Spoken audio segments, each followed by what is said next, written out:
Okay, because I don't know why it stopped recording. I was really getting in my groove. So, as I was saying before, I went through all of my writings and I saw that on one, like, I'm gonna just go through the book, which is this. I think it was like 17. No, let's try. Let's see. Okay, I think it was 19. 19, I was 29 years old. Oh yeah, I wrote a lot. So that's like majority of the book is being 19 years old and having so many like bipolar emotions. 1 minute I'm melancholy, 1 minute I'm nonchalant, 1 minute I'm trying to figure things out, 1 minute I'm just total darkness, I want to die. Next minute I'm like, hey, I need to live. So I think the first one is, let me see, this was December. Oh wow. Okay, so I think I'll talk about the time when I was in Job Corps. Job Corps in West Virginia, Charleston, West Virginia. And if you see me looking down, I'm looking at the timer because it stopped one time.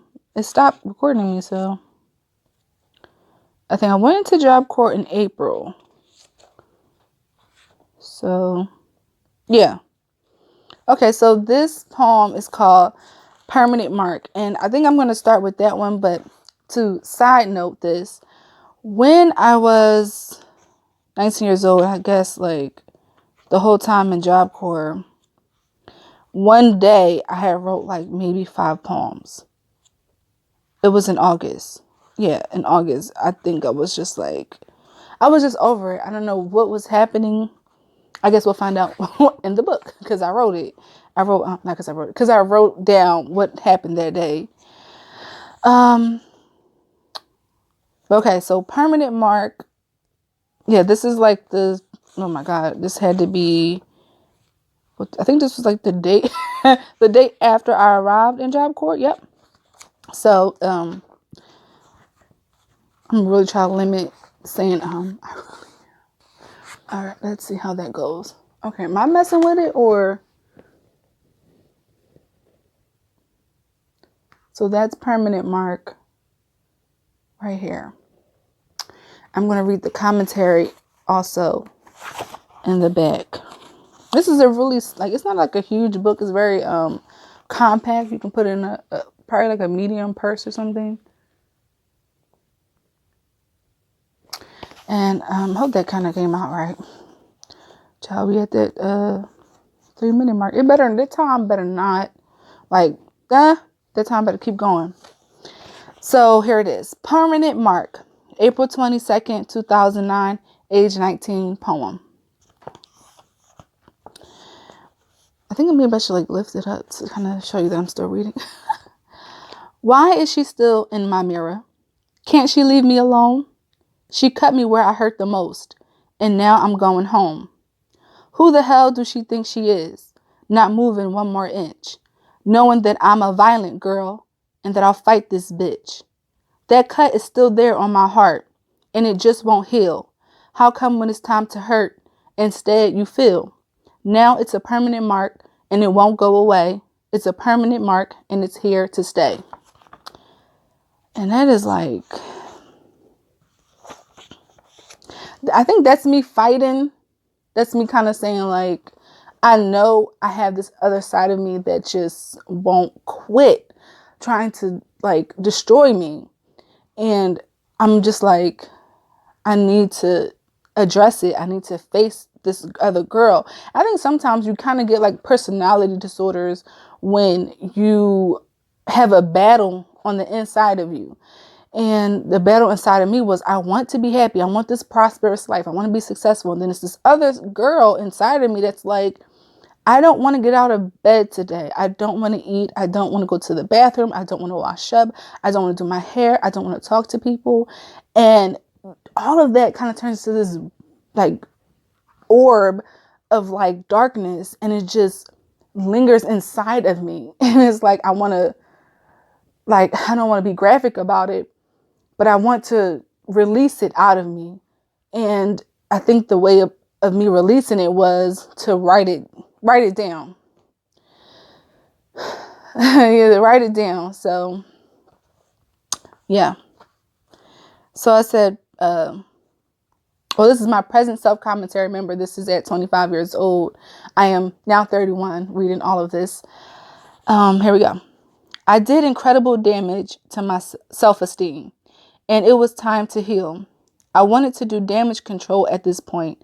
I had dropped out of high school and almost ruined my teenage years being depressed. It was time for a change. A week ago from this date, I had signed up for Job Corps and got accepted. I left on April 21st, 2009 to Charleston, West Virginia. I had to take a risk on making a better life for myself. I knew I needed to escape from myself. Even though everything in me screamed to stay home and to kill myself, I didn't listen. I wanted to get my GED and learn a trade in culinary arts. I wanted to start over, and I did just that. I'm going to start with, why is she still in my mirror? That is referring to, I guess for me, when I was depressed, I would gain weight because I would eat and not do anything. And I think at 19 years old, you're 19, you're about to become this adult. And as a woman, you don't really want to see flaws because all the people around you kind of don't have flaws. And I was just looking in the mirror like, I don't see what other people see.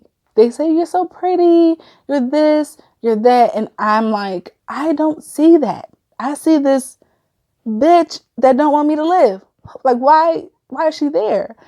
And when I wrote that line, it's like, didn't I get rid of you? I've been to church, I stay on this righteous path.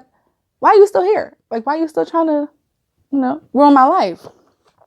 And, that's a really profound line. I never really, and I don't read my stuff back and be like, damn, that was hot. It's like, that's real. Like, damn, that's real for me. Like, that's kind of just like peeling I don't know, not peeling anything. It's basically, like I said, with that dark orb that's inside of me, it's kind of like moving it through my, I don't know, intestines or respiratory system.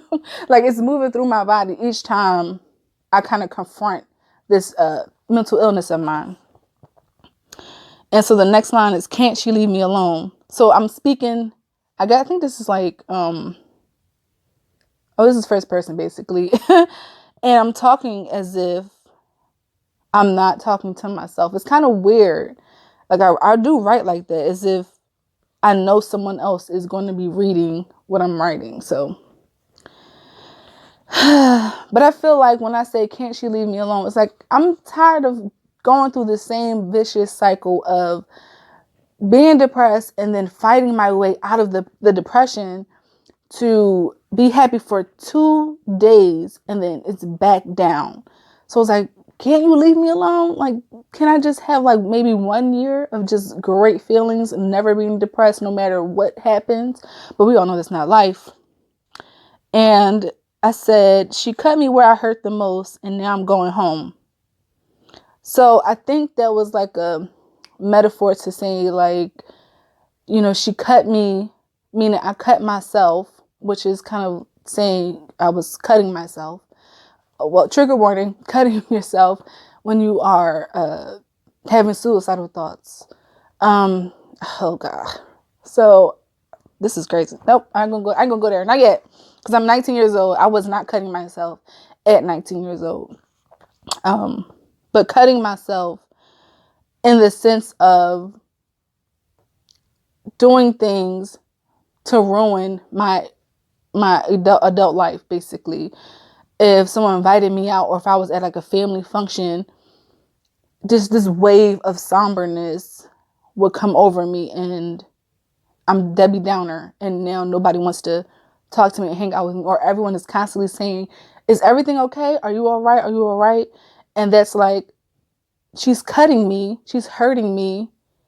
And now I can't enjoy the setting that I'm around. So now I need to go home. I need to be alone. I need to isolate myself. That's the number one thing that my mental illness does, is isolate myself. And I noticed that I do that even at 31 years old, but it's my way. It's my defense mechanism. And it's my way of protecting people around me from being influenced by my mental illness. Because I feel like misery loves company. So if I'm depressed and sad, I don't want to put that on other people. And this is going on 10 minutes. I said I was going to do 10 minutes. So yeah. The next line is, who the hell do she think she is? Not moving one more inch. Knowing that I'm a violent girl and that I'll fight this bitch. That's me saying, you know, I'm tired. But I'm going to still fight you though, because I can fight. And it's in my blood to fight. Whether it's the Peterson side of me, or it's the Brooke side of me, or the Bookhart side of me, or, you know what I'm saying? Like, from my mother and my father's side, like, they're both hard workers. And, well, one is, who is still alive. My mother, she's a hard worker. And my father was alive. He was a hard worker. And they both had this, like, vigility inside of them that made sure that the people around them were going to be good. And they would never let no one see them weak. And so that's inside of me too. But I also have this, like, this darkness inside of me that just won't go away, no matter, you know, which gene comes into play. It's almost like I need my mother and my father genes to, like, combat this darkness inside of me. And when I'm ready to fight, they do show up. So I do feel like I have kind of backup with that going on. And I really don't want to go too long. And this is not even a long poem. So I said that cut is still there on my heart and it just won't heal. How come when it's time to hurt, instead you feel? Yeah, that's like reverse psychology. Like, I want to hurt someone else. But if I do that, that's just going to hurt me, because I don't want to hurt you. You have nothing to do with what I got going on. And that's another thing with mental illness and having depression. You tend to lash out at the closest people around you, or you tend to disappoint them more because they expect so much out of you. And it's like, I don't think I've ever been the person to be, like, so mad and then just yell at somebody or fight somebody because something's going wrong with me.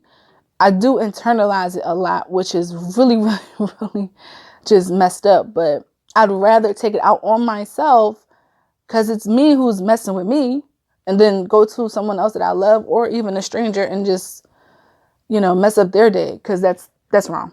I always go by, do unto others as you would have them do unto you. And the last lines are, now it's a permanent mark and it won't go away. It's a permanent mark and it's here to stay. That is the stigma. And then it's the thing of, once you've gone to the whole realm of, why are we even here? What is the point of this? You can never look at life like a child. You can never look at life as someone who's just blissfully ignorant. You look at it as, what is the point of all this? Like, I could just stop doing this video right now, because what's the point? Who's going to watch it? Who cares if anybody watch it? Like, what is it? And with mental illness, you're battling your mind, because that's the whole point of mental illness. Like, something is going wrong, or something is being challenged and unbalanced in your brain. And it has a lot to do with, well, for me personally, it has a lot to do with, what is me? What is me? What am I supposed to do here? What is my purpose? And every time I think I have a purpose, here comes this dark orb trying to stop me. And it's in the pit of my, like, body. It's in the pit of my soul. Like, but I know that when I'm around people, especially people that I can feel need me, that goes away. The orb goes away. And I am that person that has to be the person that's there for the person that needs me. And permanent mark basically is like, I'm kind of like marked. Like, I can walk in a room and you'll see the bubbly personality or whatever. But then if I'm not paying attention, if I'm not like putting on this mask or this facade, you'll see that there's something a little bit dark about me. You'll see that there's a little, like I'm in my head, I'm in my thoughts. And I'll never forget this. Like I was in church one time, I forgot what age I was. And I think the church choir was like going off, they were singing. And I wasn't clapping or moving. I was just staring off into space. And I remember the pastor at the time was like, how can you not be moved by that? Like, what's going on? There's something going on with you. You can see it in your face. You can see it in your body posture. Like, how can you not be moved by the spirit? And I just remember looking at him like, what are you talking about? I was enjoying the song. Like, I don't know. But it is, if I'm not aware of it at the moment, sometimes I'm really not. But if I'm not aware of it, it's almost like I'm scarred. And I have to sometimes, you know how people put on makeup and they do all this stuff so that you don't see their flaws. This is one flaw that I just can't put no makeup on. It's there. Whatever it is that's coming out of me is there. And so that is the breakdown of Permanent Mark, which is a poem inside of this book here, Tears from an Unsuccessful Suicide Attempt by Ahsheeda, Irene, which is me. Thank you for watching.